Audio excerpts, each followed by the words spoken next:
Hello there, welcome to DaveTech YouTube channel, and in this video I will show you how to install TF1 Plus on your Hisense Smart TV.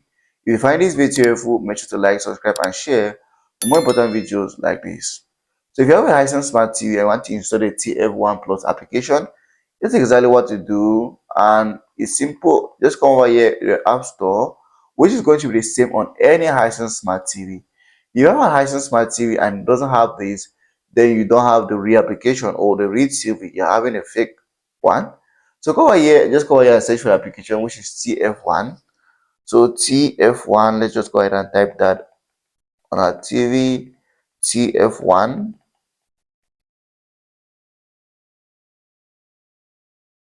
TF1.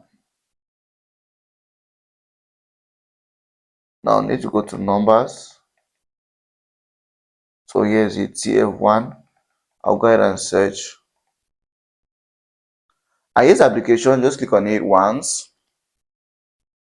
And it's going to bring you to the install button. I can go ahead and just click on install, and the application is installed straight away to your Hisense Smart TV.